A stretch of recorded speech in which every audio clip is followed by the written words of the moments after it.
Hi there, you're listening to Season 1, Episode 7 of the Cowgirl Confessions podcast. I really enjoyed recording this episode with my longtime cowgirl friend, Camile Burlison. And you guys, if you're a part of rodeo, then you're very familiar with the term rodeo family. And if you're not familiar with rodeo and the Western way of lifestyle, but you've found this podcast and are choosing to spend the time to listen to it, rodeo family is basically just the people that you rodeo with, that you meet, and those friends that really become family that you spend your weekends with, and you know they're just a phone call away, whether you have a horse that gets sick or a truck that breaks down, or you just need a helping hand, to put on a back number or help you get down the alleyway. Those are the people that we call our rodeo family. And Camile Burlison is absolutely somebody that is in my rodeo family circle. We grew up through the ranks of junior, high school, and college rodeo together. And just getting to share her story with you guys is extremely special to me because she is a phenomenal woman who is centered in Christ, who is choosing to raise her children along with her husband, in the Western lifestyle. And her story, though, has not been just a bed of roses, though. She's definitely walked through some very hard seasons, especially with the calling God put on her heart and the desire to be a wife and a mama. And so she shares her story with us about infertility and adoption and what that's looked like for their family. And it's just a great time to be able to share this with you. November is actually National Adoption Awareness Month. And it was just really eye-opening to be able to hear her story and what adoption has looked like inside their family. So I hope you enjoy this episode. If you guys know somebody that it would bless them to hear this story and what Camile has walked through and just listening to her cowgirl state of mind put to action in her day-to-day life, please be sure to share it with them, subscribe, and leave us a review if you feel so led.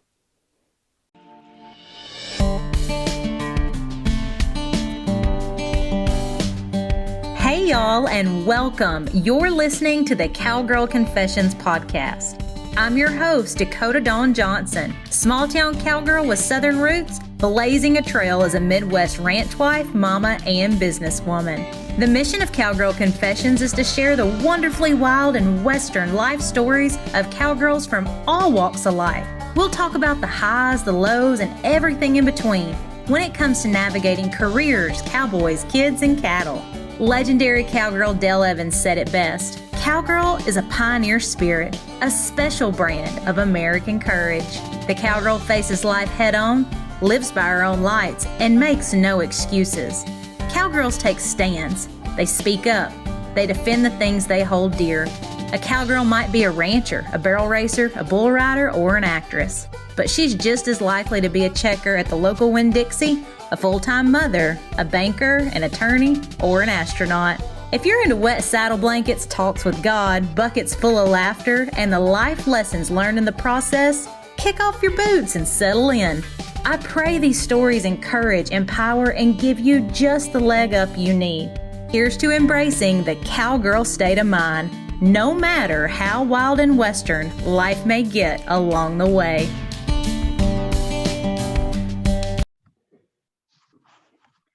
There is absolutely no better way to kick off a morning than with a longtime friend. I've got my coffee and I've got my friend Camile Burlison in Northwest Florida on the line. Camile, thank you so much for being here this morning. Hey, good morning, Dakota. Yes, thank you for sharing your morning with me. I'm so excited to join you. I'm just so proud of you for taking this leap and this journey that you've been on, and it's a great feeling to just get to be a tiny little part of it. So thank you for having me. I've got my coffee and I'm ready to chat with you. Wonderful. You guys, Camile and I are recording this real early in the morning, trying to make the most of those wee moments of quiet time before our littles wake up. And so, yeah, and just thank you, girl, for being such a cheerleader for me, trying to get this podcast up and off the ground and just in all other areas of life. y'all, if you don't have a friend that you can, send a message to or pick up the phone and call or shoot a text to, like, prime example, this past weekend, we had some family photos taken and my toddler like was having a meltdown. Thankfully, my sister-in-law captures great photos still, but I was like, oh my gosh, like, is this normal? Like, all the emotions, and Camile's that person I can, send that to. And she's like, it's totally normal because she's been there, done that. And Yeah. so anyway, Camile, I mean, there's so much we can unpack in here. But let's just share with the listeners, if you would, just a little bit about yourself, kind of how you grew up and where you're at right now. Okay, well, I'm Camile Burlison, and I grew up and I currently live in the Panhandle of Florida. Um, and it's funny because I grew up rodeoing, and that's how most people know me, and that's our connection, Dakota. But actually, our where we live, it's more of like a beach destination than it is anything. So I just always think that that's kind of funny that I grew up around horses, and in school and stuff. That was something that people would be like, "You do what? You rodeo? Like you ride bulls?" No, there's actually more to a rodeo than riding bulls. Um, but so my husband and I, we live here in the town that I grew up in, and we're raising our three kids right here on the property that I grew up on. We have a house and a couple acres that connect to my parents. And so that's also one of the things that I just really love is getting to raise my kiddos the same way that I was raised, and them getting to see their grandparents every day. And they're definitely growing up around horses and, playing in the woods and doing all the things that we did as kids. And so I'm just a busy, busy mama. My husband, Dustin, he works for the sheriff's office here, and that's actually where we met. I That was one of my first jobs out of college, was working at the sheriff's office, and we met. And it's so hard to believe, but I think that's been like 11 years ago now. Wow. And so we are just in the trenches of parenthood. I'm a stay-at-home mom, and a new thing that I've added to the list is homeschool mom. So we have Samuel, that's 4, Brantley's 3, and Millie Jewel just turned 1 in September. So definitely just in the trenches every day, mama, and trying to ride, trying to rodeo or barrel race at least a little bit, and riding with my kids. And that's my biggest thing. That's my number one priority right now, is raising these babies. Well, and there's nothing, at the end of the day, there is nothing more important than getting to steward the hearts of our little ones, and because they're our future. And I just appreciate, your dedication to that, and being so open about it, because I think sometimes it's like, well, what else do you do? Hmm. And sometimes people say, well, I'm just a stay-at-home mom. And it's like, Yeah, I I don't, I honestly, I hate hearing that when people say it, because yeah. it's like, no, you're not just anything. Like, you have been given like the most important job Hmm. ever. You're You right. are, I went through a phase where I was just a stay-at-home mom, and then finally I realized, like, I'm not just anything. Like, this is my greatest. They're my greatest accomplishment, but they're also my largest mission. mhm. And just like you said, we're raising our future, and I don't want to get like too into every. I don't want to get too political here or anything, Oh but boy, we could unpack a uh, lot right now, but you but just, you know you what? Yeah. it starts at home, and so we are raising our future, and you have to be very mindful of that. Yes. Well said. I, we could have a whole nother podcast and another time for that. Once the babies are in bed and we're not on a, um, trying to make sure they're not waking up this morning. So, Yes, absolutely. yes.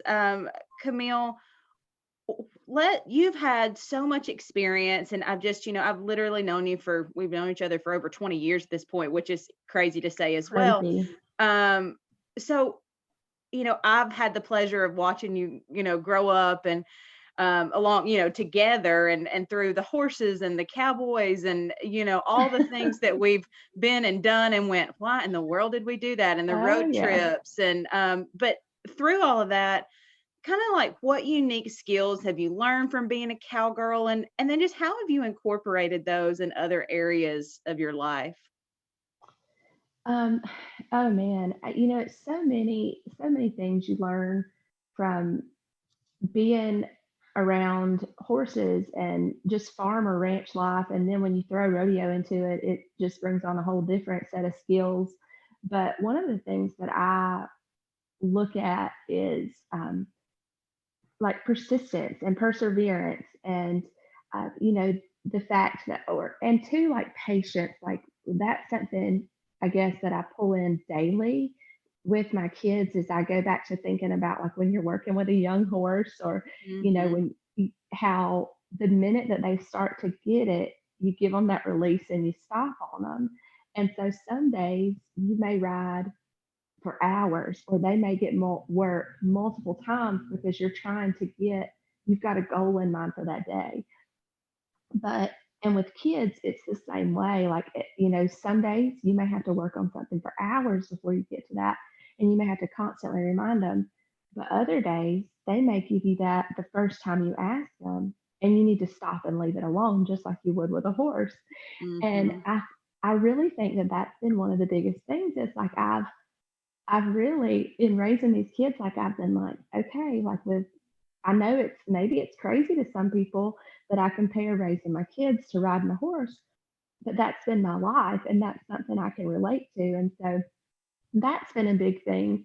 And then, like I said, just the not giving up, the persistence of it, the perseverance of it, just keep trying, put in the effort, and the reward's eventually going to be there.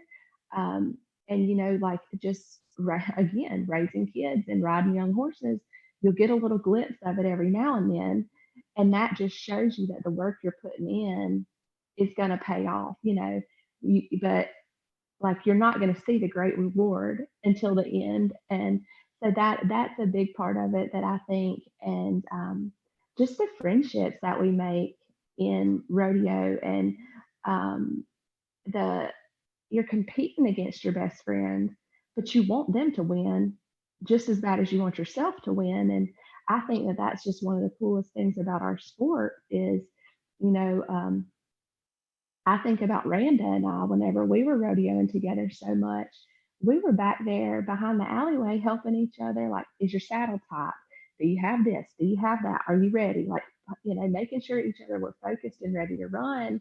And then she would go in and make her run, and I'd be standing there when she came out, and she'd do the same things for me. I'd go in and make my run, and we were cheering for each other just as much as we were competing against each other, and helping each other just as much as we were competing against each other. And like I can remember we were at a rodeo and Randa was winning it, and I ran and outran her. And then I came out and it was a rodeo where they were making us take a victory lap. And I thought, well, I don't have a horse to take a victory lap on. And Randa said, here, just get on Betty and take a victory lap.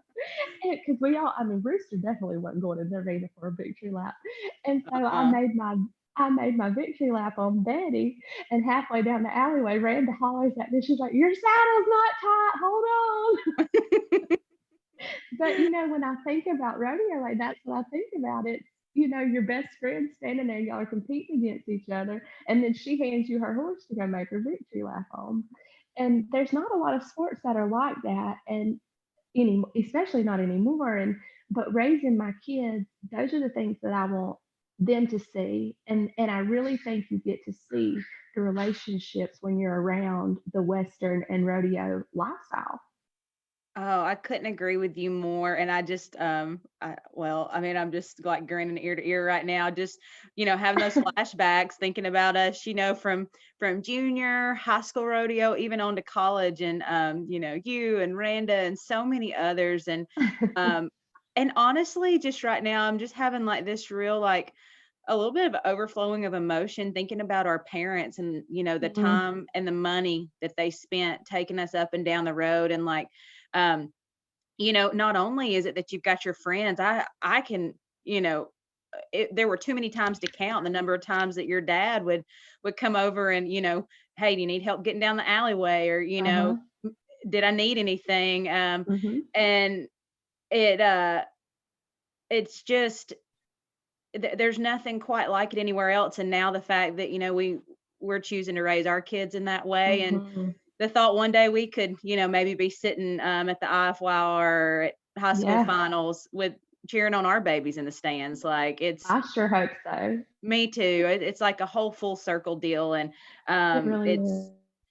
so just so encouraging, especially with what all's kind of going on in our world Mm-hmm. today.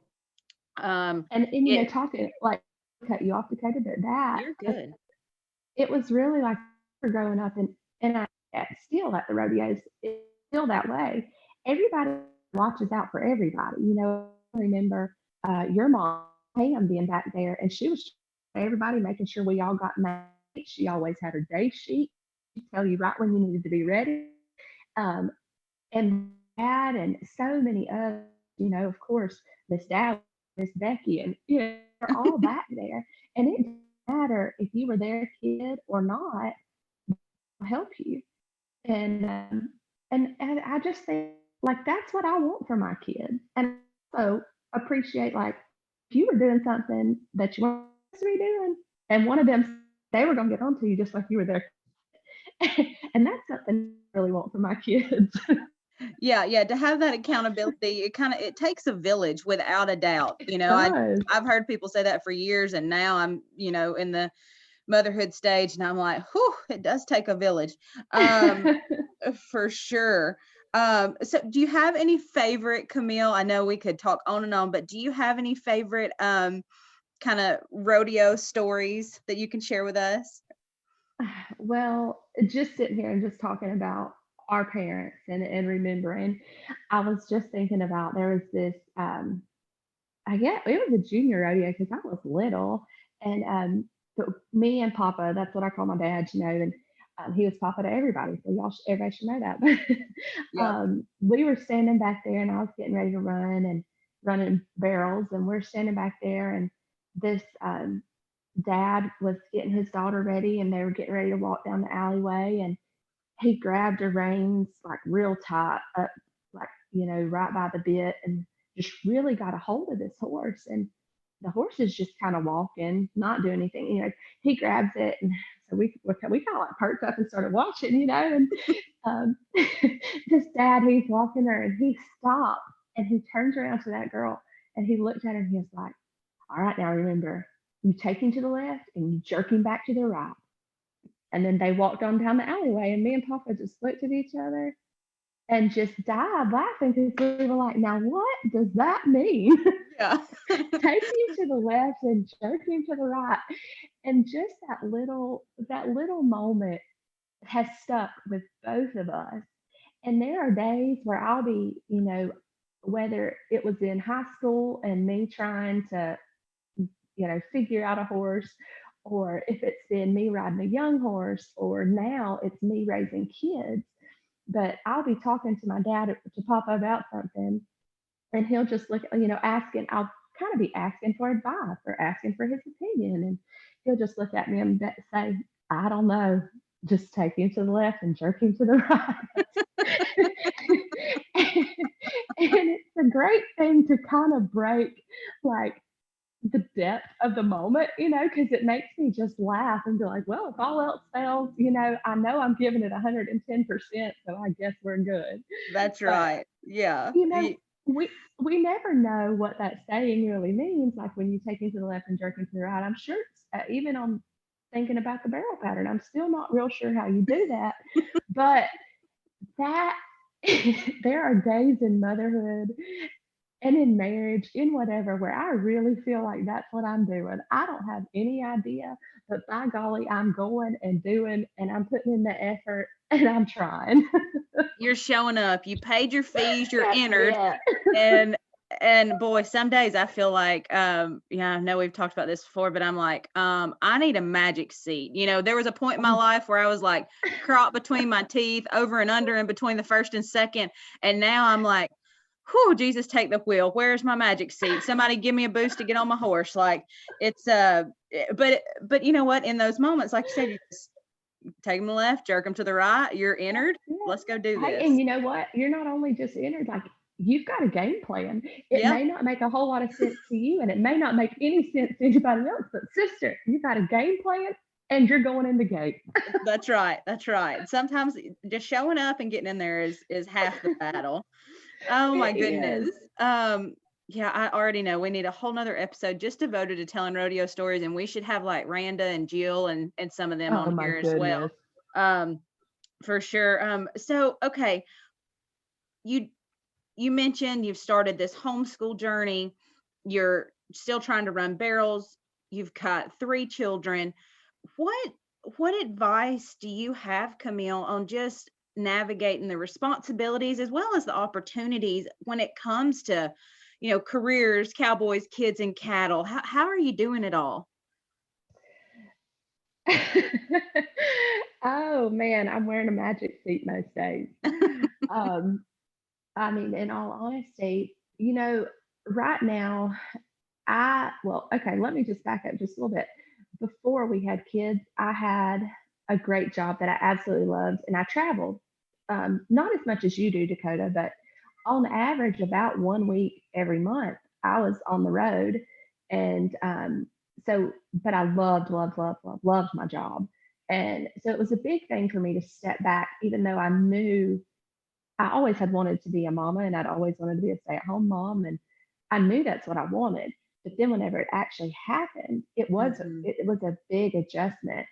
And because anyways, it was a big adjustment to just being home. And now we've got three kiddos, not just one. We've got 3 kiddos, and so it's a different kind of busy than like I've ever experienced in my life. And it's quite crazy most days. But what has kind of helped me through that, and in looking back, I can really appreciate like the act of being present and Mhm. finding time to like just enjoy um, those small moments and be present. Where I'm at right now, it's being present with my kids. Before, where it was at, and I look back now, and I'm so thankful for the opportunities that I was given and the things I got to experience before I had kids. And when Dustin and I, in those first couple of years of marriage, I'm so thankful for that. But looking back, I wish I would have taken more time to be present and to just really appreciate those little things, like the Saturday mornings when you could just stay in bed and sleep in and not like get woke up and immediately have to put your game face on, Yeah. or like just uh, a lazy day at home where you just want to lay around and watch Netflix all day. That doesn't happen anymore. But when you have those opportunities, like when you have those days, or when I had those days, I took them for granted. I didn't realize, like, I didn't think like, oh, I should appreciate this moment where I can just sit on my couch and watch a TV show. Oh yeah. And yeah, I mean, because that doesn't happen anymore. Now, looking back, I'm like, oh, I would just love a Saturday by Or can myself. we like even just being able to like go to the barn and saddle your horse without feeling like a toddler's going to get underneath your horse? Yeah. Or my favorite, whenever you you get your game face on, you got a plan. You're going to the grocery store with your kid or kids, and Oh, then they fall asleep like 5 minutes before, and then you're like, do I you're need not going to the groceries grocery that store. bad? Like, do I really need groceries that bad? Maybe we should just sit here for a while and let them sleep. But yeah, no, I'm with you. I was in the same boat, like, and not that I would ever go back, but being, like you said, being in that moment and really being mindful of what a gift, that chapter is, and not Yeah. being in such a hurry to get to the next chapter. Cause I was super guilty of that and just, Mhm. wanting to have it all figured out. And so I too didn't really, didn't appreciate some of those really simple everyday moments. And you don't, like, I don't think there's anyone that really does. But looking back, that's definitely something. And that has helped me now where I'm at, um, because it can get, like I said, my days are really quite crazy, and they can be really chaotic. But learning to just stop worrying about my to-do list, stop trying to check things off. The dishes are going to be there. And even if I wash the dishes 5 minutes later, the sink's going to be full again. There's always going to be laundry. The floors are always going to need to be done. But my kids are my priority. And they're what's like, if I'll just stop trying to keep myself busy and do all my busy tasks and pull away and just be present with my kids, it normally makes my day go so much smoother. And especially like, I think you and I've talked about this because I think I was having a meltdown one day. I was trying to wash dishes and I just really wanted to get the dishes washed. I can't stand it. And the kids were just all having meltdowns. And so I finally got the baby down for a nap and I got the boys, they've been wanting to play with Play-Doh. So I was like, just get up here at the counter. Y'all can play with this Play-Doh and I'm going to wash these dishes. I mean, I only had like a few things to wash. It was like a 5-minute job. So, I think I'm going to give them this Play-Doh and I'm going to go wash my dishes. They've been begging all morning for the Play-Doh. Well, I give them the Play-Doh. I go over and immediately, as soon as I get my hands good and soapy and I start washing these dishes, they start having meltdowns again. And so I'm like, okay, finally at that point, I was just like, all right, I'm done. The dishes are not getting washed. I'm going to go sit over here because obviously what they really want is not the Play-Doh. It's me. It's my attention because I've been so worried about getting all of these tasks done all day. They're needing me. And so I did. I went and I quit washing the dishes. I went and I sat down at the counter and we played with Play-Doh. And it was wonderful, like that, but that's what they were wanting. It wasn't the Play-Doh, it was me. They wanted me to be present because they could tell all morning, even though I'd been going through the motions and taking care of them and giving them little things to do, I hadn't really been present with them because I'd been so focused on all my other stuff that needed to get done. And so and sitting down, putting them in your lap and reading a book to them, or grabbing the building blocks out and sitting on the floor and y'all building something, or going to the barn and brushing the horses, or whatever it is, put the phone down, unless you're using it to take pictures. Put the phone down, put the task aside, and be present because, and this isn't just me speaking from what goes on in my house and my kids. This is not me speaking, this isn't necessarily going to work all the time and it may not work for everyone else, but my kids, whenever they start to get to that point where they're so wound up and they're super like having the meltdowns and a lot, if I look back on what I've been doing the past couple hours or the past few minutes or whatever, a lot of times I can see where I've had myself busy and I haven't been present with them. And it's a balance because they've also got to learn to be independent and and that mommy does have to get things done. And I stay at home with them. We homeschool. We are, mine are young. Samuel's my oldest and he's 4. So when I say homeschool, like it's a very loose term, but they're at home with me and we are, we are definitely schooling from home. And then so I have that on my plate, and then I also have I've just partnered with a new company, and I'm starting like kind of a new passion through this new company that I've joined, and then I also do some work for my sister who owns a company. So and then just I'm a wife too, and just doing the daily like household stuff.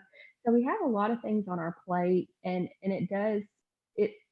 I mean, I know I've said it like multiple times, but it is chaotic, and just taking that time to be present and just remember that at the end of the day, it's those babies and your husband, it's your family that matters. And it's like that you're raising our future. Like, I mean, we started out saying that, like you're raising our future and shaping their hearts and molding them into the men and women that are gonna, be running the world. And I'm raising mine. I want mine to be, world changers. And so I make all kinds of posts on my social media about how my boys are so wild and they're so strong-willed, and we joke about that quite a bit. But in all honesty, that's what I want my kids to be. I want them to be strong, and I want them to be wild and fierce. but I want them to know boundaries and responsibilities, and to have a good heart. And that's my, it's real easy for me to sit here and say this morning before they're all awake and the chaos really begins. But that's how I have to go back, and I have to ground myself and center myself in, this is my greatest mission. This is the mission that God's given me. And while I don't understand everything that goes on in our day to day, and I know that this is a task that's way too big for me to do alone, He's going to see me through it. He's brought me here, He's given it to me, and He's going to see me through it. And He's given me 3 hearts to fill with Him and to fill with His love. And there is no greater blessing or no greater, assignment for me than that. And so I think, like, as parents, and if we can just bring ourselves back to that sometimes, and just calm ourselves and center ourselves and get our priorities straight again, it makes the day to day a lot easier. So I'm sorry, Dakota. I know I kind of rambled through that, but I No. hope that kind of makes sense.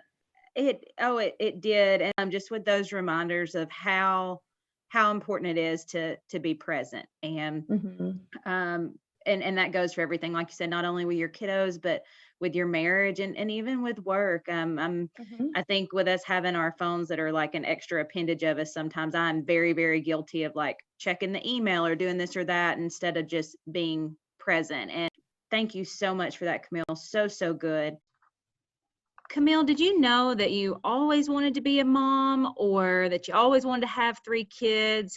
Can you just tell us kind of what that idea of motherhood looked like for you? Yeah, growing up, people always ask you, like, what do you want to be when you grow up? And I don't remember ever having like a big dream job. I mean, I wanted to be a barrel racer, I wanted to rodeo. But other than that, the only other thing that I ever knew I wanted to be was a wife and a mother. And that was, I guess that was my dream job. That was the thing that I grew up as a little girl. I knew I always wanted to have a family. And I grew up with a big family. So, yeah, I always knew I wanted to have more than one kid. And oddly enough, once I met the one, and knew that that's who I was going to share the rest of my life with, Dustin. We got married, and I think we would have been happy if we would have come home from the honeymoon and been able to tell everybody we were pregnant. But best laid plans are, they don't always happen the way that you think they are. And we actually had some struggles starting our family. And it's funny because I didn't share, especially when we were walking through this. Dustin and I, we tried for 3 years, almost 4 years, to get pregnant, and were unsuccessful, and went through fertility treatments, and then explored adoption, and just all of our options. And it was a really hard time, and a lot of emotions and trials and strains. And I didn't talk about it going through it. If you were in my really close circle, you knew a little bit, but I didn't share it. I definitely didn't share it publicly. And then, honestly, we got to the point where we didn't talk about it hardly at all, with anyone except each other. Dustin and I would talk about stuff, but once we really started pursuing adoption, we didn't even share that, like, current updates and stuff. We didn't share any of that with our closest family. And so I'll tell you a little bit of the story so you can see how crazy it was. Like I said, Dustin and I, we tried for, I guess we'd been trying for about 3 years to get pregnant and going through fertility treatments. And we, our next step was going to be IVF. And it had been really hard. And just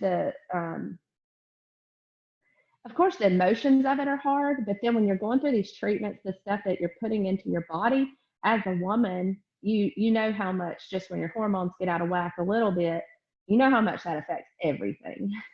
Yeah. And so the medication that I was on and the stuff I was having to take was affecting things. So we had the emotional effects of it, and then we had these medications just feeding into it.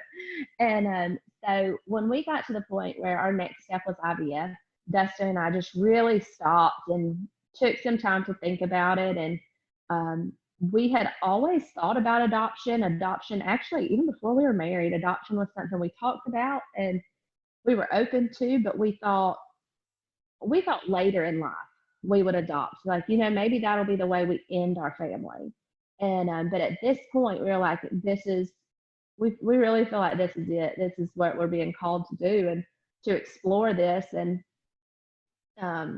it was really hard getting to that point, and to the point I was ready to acknowledge that was going to be our avenue, and admitting, like, I may not ever carry my own child. That was a hard one. And so we started really just decided that we weren't going to do IVF, completely took that off the table, really started focusing on adoption and the different options. And we decided that we didn't want to adopt through the state. We wanted to do a private adoption, and then started like reaching out to local adoption agencies and just resources, and friends that had gone through similar situations. We had a good friend that was going through a pretty similar situation to us along the same time as us, and so that was really nice because we could encourage each other and kind of be there to support each other through this and share resources and knowledge. And so we really started pursuing this, and where we live is a smaller area, and I just kept feeling like I needed to branch out. We were with two agencies here locally, and I just kept feeling like we needed something bigger because we weren't getting any communication from the two local agencies we were dealing with. And so we just kind of kept looking, like, I wouldn't even say actively searching for a bigger agency, but we were just kind of staying open, And so I was sitting in bed on Sunday morning. It was Memorial Day weekend, and Dustin was at work, and I was going through some stuff. Well, I was actually scrolling Facebook and saw this ad that someone had shared that was for an adoption agency, and they were looking for prospective parents. And so, of course, I click on it and start reading and stuff. And the funny thing is that this post was shared by someone that was not looking at adopting. They just randomly shared it, and they kind of shared it in a negative light because they then went into talking about how expensive adoption can be. And so they actually shared this kind of in a negative light, and it was just a completely random post, but my God is good and faithful, and I saw it and I clicked it. And yes, he is. Yes. And so I clicked it and read about it, and I just got so excited that, it's Sunday morning, I'm home alone, getting about to get ready to go to church, and it's a holiday weekend. And so I clicked it, and I actually messaged this lady and started asking her some information. And I thought, of course, I sent it to Dustin, and we thought there's no way we're going to hear back from her. It's a holiday weekend. And so I tried to go on about my day, but, I couldn't. I kept checking my phone, and lo and behold, within a couple hours, she had messaged me back. And so we ended up connecting that day, and we talked, and I just really felt good about connecting with this lady. And what she was an adoption referral agency. So she actually worked in between prospective families and then the agencies. So she had a huge network. She worked with agencies all over the U.S. which was exactly what I had been praying for. And, you know, knowing that I didn't know what I was looking for, but I knew once I got this was it. And so we connected. She and I had a great relationship from the start. Um, she sent me some more information on the opportunity that I had seen the ad on, and it was a very, very expensive adoption opportunity for multiple reasons. And but I felt like I had been led there. And so even though I knew that this was way out of our budget, I knew that if that God had put me there and that I needed to see it through. And if that's what he had for me, then somehow, some way, he was going to make it happen. And so we submitted our information so that we could be considered for that opportunity. And so that was Memorial Day weekend. And so it was, I don't know, a couple of weeks. I stayed in touch with this lady, and she just kept telling me, she was like, you know, Camile, the mom hasn't decided, and the baby wasn't due for several months. And she said, you know, she may wait until the last minute. Like, we don't know. But this lady and I, we just stayed in touch, and she was so reassuring to me. And it was just so nice to have somebody actually, like, where you felt like you were a person, not just like a number on a list or a name on a list, you know? Mm-hmm. And so we built this relationship. Well, then at this point, I was working in the hospitality industry, and I was traveling quite a bit for work. And we were, I've been looking forward to this big show all year. It was in Atlantic City. So I left me and my partner at work, we left on Saturday morning. We flew to New Jersey and got set up for our show. And I'm just so excited because I've been looking forward to it all year. It's like one of the big conferences of our industry, and so much education. And so Saturday we get there, we're getting on the bus to go to our event, and I get an email from the referral agency, and it's information about another adoption opportunity. And it's like, you know, the baby's not supposed to be due. The baby's due like end of July, early August. And, you know, if you want to be considered, here's all the information. Just let us know if you'd like to be considered. So I'm sitting on this bus in Atlantic City when I get this, and I did not have, for some reason, my emails, like our Wi-Fi, our service was sketchy the whole time we were there. And so I couldn't open all the attachments. So I sent it to Dustin, and I was like, look over this and let me know what you think. So I get back from our event that night, and we're talking about it. And he's like, you know, I don't know, like there's a couple of little things that I'm just not 100% sure that we need to say yes to this. So we're kind of leaning at this point to saying no, like not throwing our name in the hat, for lack of better terms, for this opportunity. And so we go to bed Saturday night, wake up Sunday morning. I'm at my conference, just had the most awesome, like, general session, opening session of the conference, really kicking it off. And I'm standing outside with my girl I'm there with, and we're just chit-chatting and getting ready to go to our breakout sessions. And I get an alert on my phone that I've got another email. So I open it, and it's from the referral agency.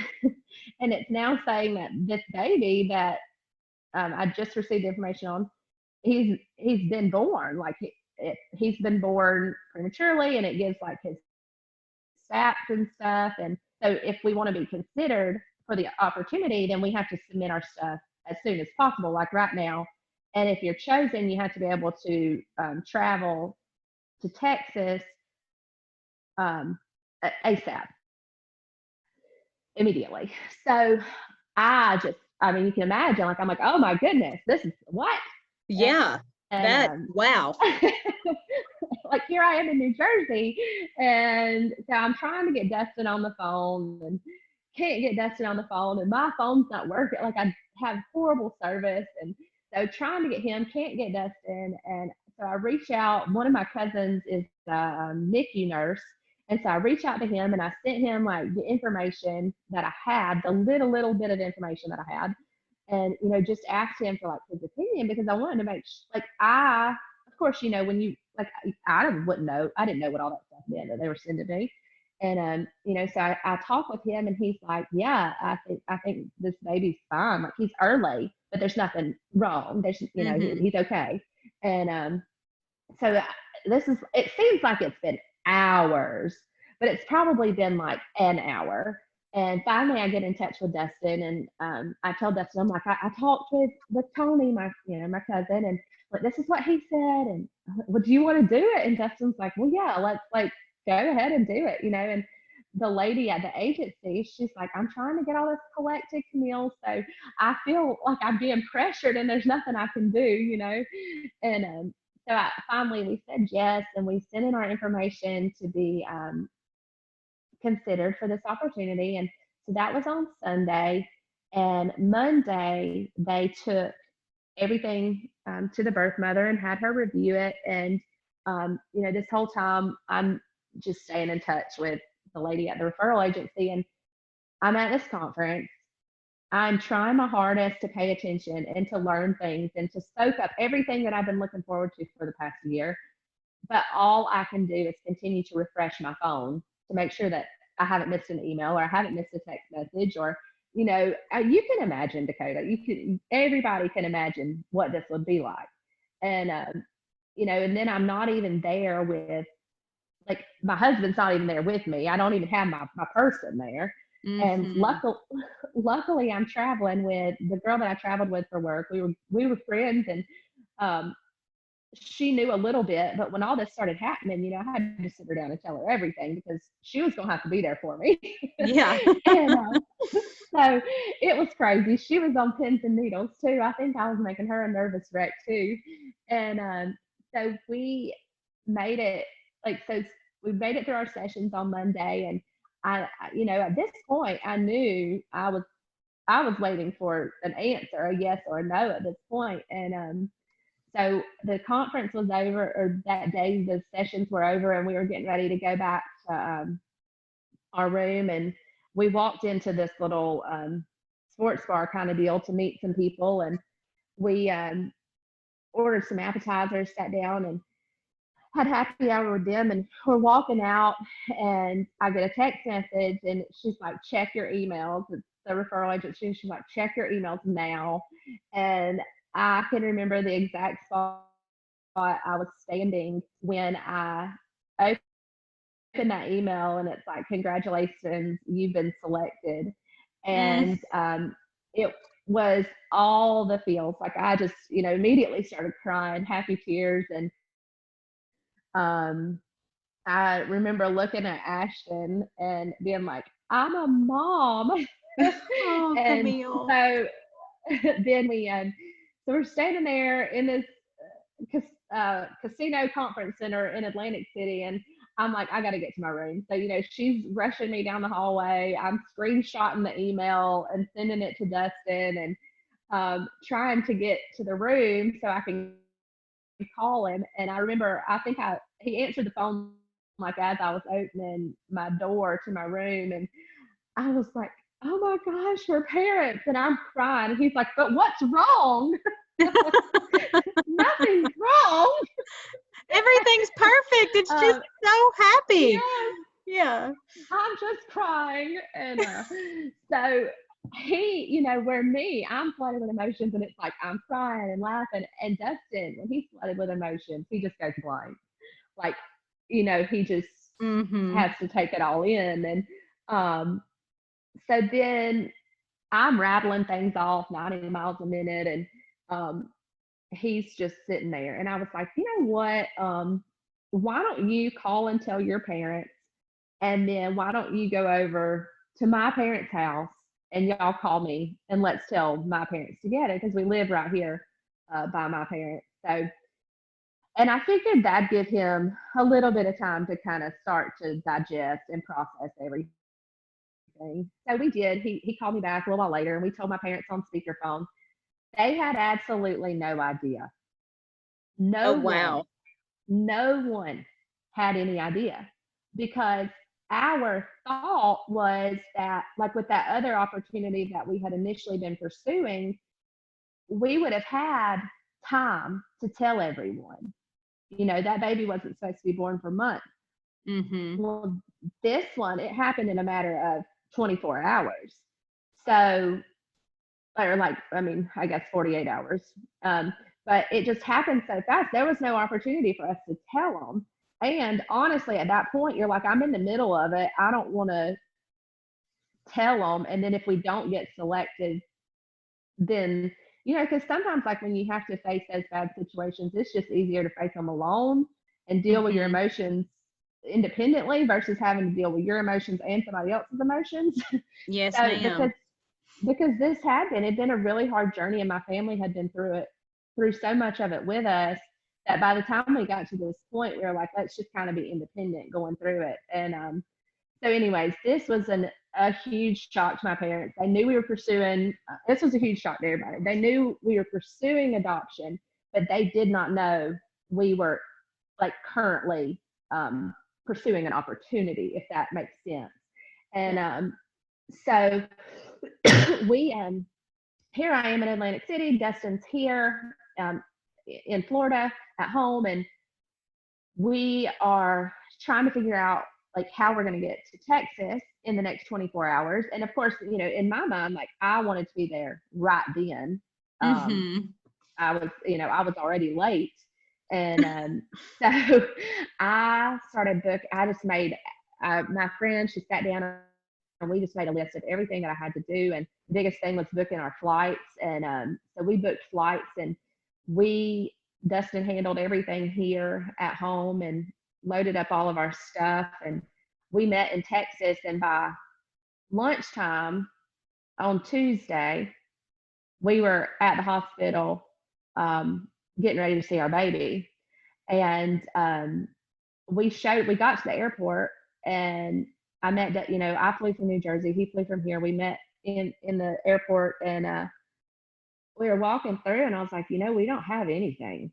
We had one onesie that I had bought whenever we were going through fertility treatments, and I had thought that maybe it would be the way we announced our pregnancy. So Dustin had grabbed that. So we showed up with that, and then my friend Ashton, she had gone to the hotel gift shop and bought a couple of little things.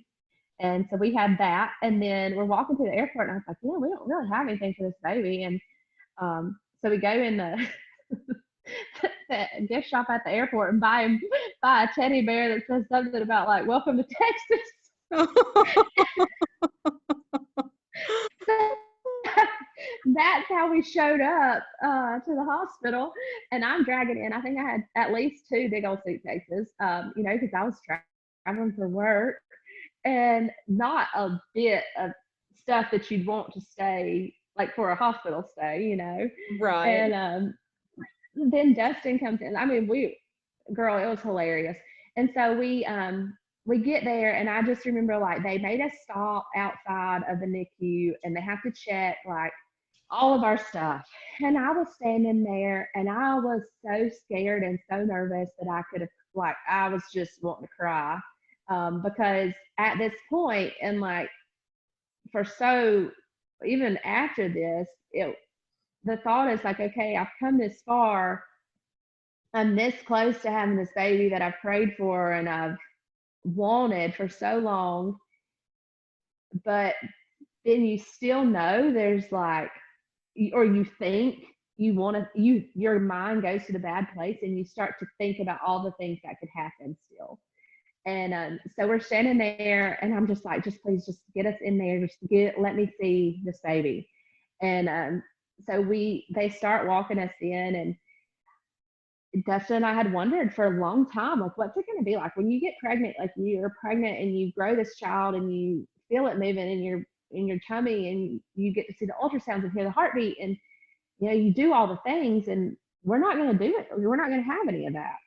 Like, we're getting walked into this NICU right now, and we're about to just be handed this baby, and like, how are we going to bond with it? What's it going to be like? And we're walking through, and each time like we'd get to like one of the petitions, and I'd like kind of slow down and squint my eyes, thinking like, is this it? Is this the one? And we got down and they're like, all right, here he is. And I just remember stopping, and he was so tiny. And I just remember stopping and standing there looking at him. And I finally looked at the nurse and I was like, well, can I hold him? And she was like, yes, honey, yes. And so I picked him up. She looked at me like, oh, yeah, you can hold him. He's yours now. Yeah. You can change his diaper too. He's yours, honey. You sure can.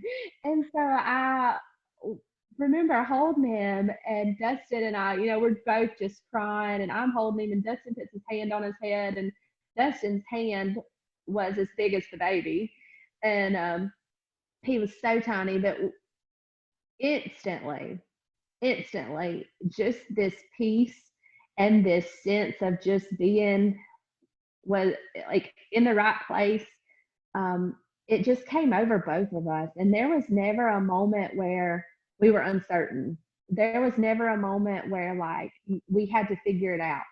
It was immediate, this bond and this connection that we had with this baby, and it was just the greatest feeling that God could ever have given us, was that assurity in that moment that you are right where I've called you to be. And so we stayed in Texas. We were in Texas for, I think it was almost a month. It was about 3.5 weeks. We were in the hospital for about 2.5 weeks. Then we got released from the hospital, and we were in a hotel for another week. And then we got to come home. And then we got home, like, my house was not set up. I had nothing set up. But within a week of us getting this baby and everybody finding out, my sister, my mom, and my mother-in-law and family and friends, they had cleaned out our spare bedroom and turned it into a nursery. And people were sending us stuff in Texas, clothes, and it was just the greatest, like, because we hadn't shared any of our journey really, but once people started finding out, it was crazy the amount of support that we had, and the way that our community just came together to encourage us and to embrace this. It was really, I just can't explain it really, how it felt to be part of that. But when we got home, we had a full nursery set up. We had people bring us dinner. For at least a month, we had dinner brought, I think, every night. Isn't that just the best? I mean, yes, it's such a huge help. I mean, and food is one of my love languages, but I mean, even if it wasn't, just not having to think about what you're going to cook, and you can just really focus on being in the moment and being present. And yeah, such a blessing. Yes, girl. Yes. And anyways, that was just incredible. And then, so we're home and we're getting adjusted, and we're just loving this baby. And, just thinking honestly, like, okay, we've got our baby now, like, we're good. And then on the day that, I think it was the day Samuel turned 2 months old, I found out I was pregnant. And oh man, I mean, obviously I know that you have 2 other precious babies that you carried, but I didn't realize it was that soon. Yeah, the boys are 10 months apart. So God's timing is perfect, but I'm sure in that moment it was kind of like, okay, God, what? Yeah, I mean, that's exactly what it was. It was like, oh my goodness, I was, and it's funny because fear came over me. Like, I was scared. I was worried about what Dustin was going to think, or how Dustin was going to feel.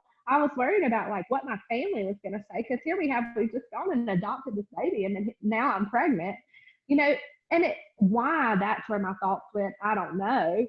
But, now, and once I started processing it, I realized God led us through everything. he had it all figured out. He knew the end. He knows the end before it ever begins. And he, as much as I thought Dustin and I would have been happy coming home from our honeymoon and getting to tell everybody that we were pregnant, he knew that wasn't right. He knew we weren't ready for that. He knew that we needed those first few years of our marriage to grow together and to form a relationship and to do the things that we did before we could really be ready and appreciate parenthood for what it is. Mm-hmm. And I'm not saying that that's the case for everyone, but for us, that was it. And that's what he did. And once, I think that through fertility and then through pursuing our adoption, he placed these people in our lives, and he definitely drew us closer to him. And now, and continues to on a daily basis. But in walking through that and looking back over it, I can just see so much God in it, and so much faithfulness. And just when I trusted in him, when I fully leaned into him and followed him, he delivered. And but none of it was through me. It was all him. From me seeing that ad on Facebook that morning and knowing that there was no way I could make it all happen, but still clicking it and pursuing it because I felt led to, to then when we said, well, I don't know, I don't think this is going to be the right opportunity. Well, then he's like, okay, you two just don't listen. So we're just going to go ahead and let this baby come early, and you're going to get there one way or another, Camile. Like, I just feel like he was like, oh, you're still not listening to me. But I just feel like looking back, I can see him woven all through it, and his faithfulness and his goodness. And one thing that he's continuing, so Brantley, Samuel is 4, Brantley's 3, they're 10 months apart. And then we had another surprise blessing in our baby girl. I got pregnant with her, and she's about to be 11 months old. And again, it was like, such a blessing, but not my timing. It was his. And Dustin and I thought that we were getting ready to build a house. We were starting to meet with, and we were having some plans drawn up, and we were making these plans to build a house. And I was having some anxiety kind of about it. Like, I wasn't just real sure about it. And I just started praying, like, if you have something else for us, please show it now. Like, let us know it now, because I don't want to commit to this house and then something else come along and us already be committed to this house, and us be stretched too thin or whatever. And lo and behold, a couple weeks later, I'm pregnant again.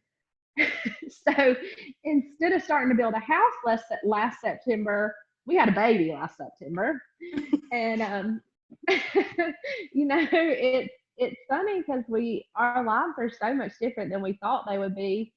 And but it's all just us doing our best to follow God and follow his calling and be faithful to him the way that he's been faithful to us. And I didn't share a lot of my story as we were walking through it. But once everything started happening and people started knowing, it was incredible the amount of people who reached out to me and were like, did you know that we went through this? Did you know that I was adopted? Did you know? And these are people I've known my whole life. And so I loved getting to connect to them, and I still love connecting with these people, and their resources to me. They're encouraging to me. And I kind of wish I had shared my story more along the way, so that people could have walked it with me. But now I realize that, like, God's given me this story, and he's put me in this place and with this message, and I can't keep it to myself, because in me keeping it to myself, I'm denying people an opportunity to see God in a way that they may not ever have the opportunity to see him. And So that's really why, Dakota, like I've started sharing this more, and I just want to be like an encouragement to other women that are maybe, or families even, that are maybe walking through this. While I have known about some of the bits and pieces over the years, as you shared just a few things with me, I've never heard this full story until this moment. And you can't see me right now, but I've went through just the gamut of emotions. I felt like each time you were describing, you know, where you were standing, and that you realized you were a mama, and then how you were going to get there, and the people coming together, your family and friends, to put that nursery together so that it was ready when you got home, and then also realizing you were pregnant 2 months later. And I'm sorry, I'm getting kind of tearful now, but like you said, it takes walking through those seasons of hardship, and as well as sometimes it might not even be hardship, but just the unknown, and not really understanding what the plan is, and what you said there at the end about why it's so important. And you know now that you need to share this story, because it's not even necessarily about you at this point. It absolutely changed your life. It changed Samuel's life, your whole family's life, the process that you and Dustin went through. But it's a story that can change so many other people's lives, because they'll have the opportunity to see God at work in it and through it. And Camile, it just for once in my life, I think I'm pretty speechless at this moment. So yeah, I mean, it is. And that's one thing that every time I share it, it's a little bit different. But there's always one thing that I try to make sure is it's not about me. It's all about him. And there's no way, you know, I think it's always crazy, and I love when God works in a way where no one else can take the glory. It's just clearly a thing that God only could do, because then he is the only explanation, and he is the one that receives all the glory. And to me, this story and his faithfulness is pretty evident. And so I'm just trying to give it back to him. Can you tell us, Camile, where everybody can go to find you, connect with you on social media? And one of my favorite parts about following you on there are all the mom hacks you share and what you're doing with your kiddos for homeschool. So where can people go to find you? Yeah, I'm on Instagram and on Facebook, and it's Camile with one L. So Camile Cox, Cox Burlison, and that's Burlison. So Camile Cox Burlison on both Instagram and Facebook. Awesome. Friend, thank you so much for taking time to be on the podcast, sharing your story, everything that you and Dustin have walked through. And just hope you have a wonderful day. I know this story is going to bless a ton of people that are listening to it, and it blessed me being able to record it. Well, thanks, Dakota. I love you, girl, and I'm sure I'll be Marcoing you soon. All right, girl. We'll talk to you soon. Love you too.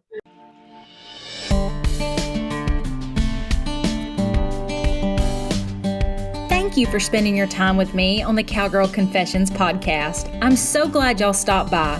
If you could take a moment to share this episode and tag us on social media, I'd be happier than a cowgirl in a sea of buy one, get one vintage turquoise. Subscribe to make sure you don't miss an episode. New episodes will be released bi-monthly. Please leave us a review if you feel so led by going to iTunes. Your feedback will really help us breed the idea of grabbing life by the horns with a cowgirl state of mind into women across the globe. Some that may have never even had the privilege to throw their leg over a horse, but could most certainly use the cowgirl state of mind while navigating life. Thanks again, y'all. Until next time, keep pursuing your dreams with that all go and no woe mentality. Remember, you're writing a story that's worth saddling up for, sister.